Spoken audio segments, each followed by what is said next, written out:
if you're watching this, the worst part of waking up is having your neck effed up. Oh boy.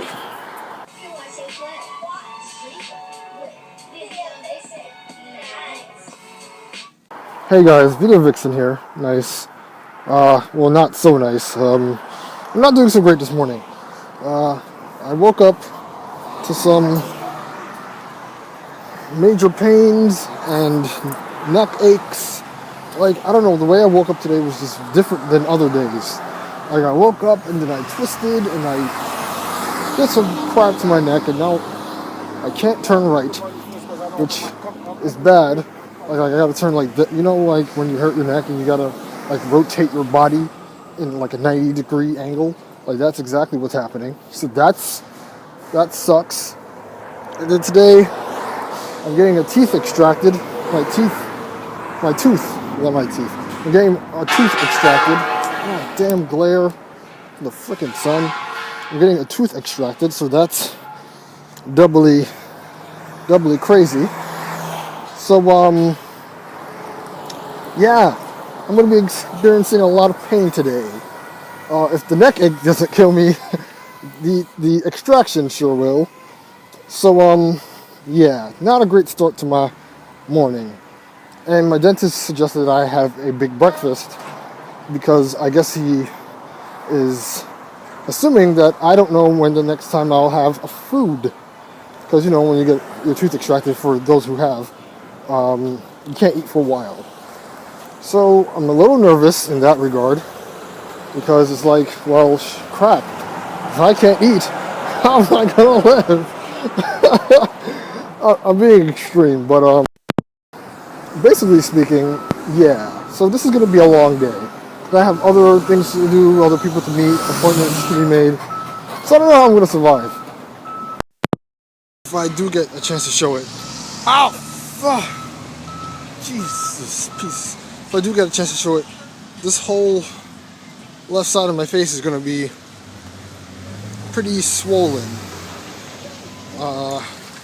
Yeah, so outside of the pain that I'm experiencing, and I will experience, so, you know, my present and future pain, you know, yesterday was pretty cool. Yesterday was my mom's birthday. I was supposed to watch her practice ballroom dancing yesterday, but something happened where I guess the instructor couldn't make it because he had a meeting or something. Point being, I didn't get to see her dance, but I got to meet one of her good friends, and her friend is like mad real, and I think that's why I like her. Because like she keeps it real, you know, she doesn't hold her tongue, and she really likes to voice her opinion. I think my mom likes that because she's like raw and unfiltered and stuff. She's a really cool woman. And, you know, it got me thinking about, you know, voicing one's opinion, like being, you know, forthcoming and outright, and just saying what you feel. How you feel it no matter what. You know, having no filter in a way. So, I mean, for me, I know that I have a filter. I know that I have a filter when it comes to certain things. I don't always like to say what I think or feel, but I should, because that is one of the important things to keeping it real. When people keep it real, they usually like to voice their opinion. They usually like to say what they have to say, no matter how it comes out, no matter how they say it. And people are supposed to accept it because that's who they are. For me, I guess I need to practice doing that. Because there are some things that, you know, I would want to say to people without having a filter. Well, having a filter is important because, you know, it's just a matter of keeping, I guess, some type of composure. You know, people have filters on themselves because they don't want to hurt people's feelings, or they don't want to say things out of turn, or they don't want to assume things when it might not necessarily be true. So people have filters for necessary reasons. I think I have a filter because I'm just, you know, I don't like hurting people's feelings, and I don't like, you know, saying things out of turn. So that's why I filter myself. Because in college I was called an alarmist.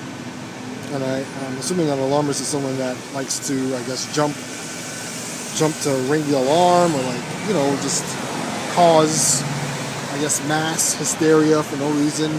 I guess because, you know, I was dramatic back then. I'm still a little dramatic now. Neither here nor there. But, son of a bitch. Freaking bus. I hate buses. Sorry. Side tangent.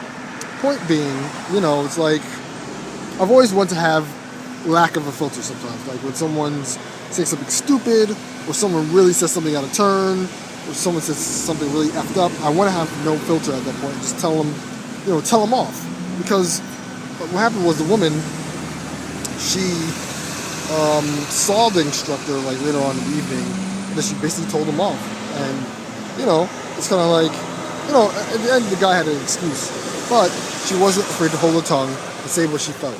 And I think if more people were forthcoming with their feelings, that, you know, we'd probably get more things done instead of holding it in. But I understand why certain people have to hold things in. You know, something may be on the line, or it might not be the right time or place. So people hold these feelings and emotions in because they don't want to, I guess, interrupt their situation. So what do you guys think? Are you guys filtered or unfiltered? Like a cup of water, like a good cup of water, I am filtered in some ways, but I like to be more unfiltered when it comes to certain stuff. So I can voice my opinion and tell people, hey, cut your bullshit. So, you know, yeah, that's about it. That's all I got for you guys. As I said, I'm probably not going to show you guys in my post-dental work. So, I will see you guys next time. Fucking hate UPS. Side note again. You gotta stay classy. Alright? Fade out.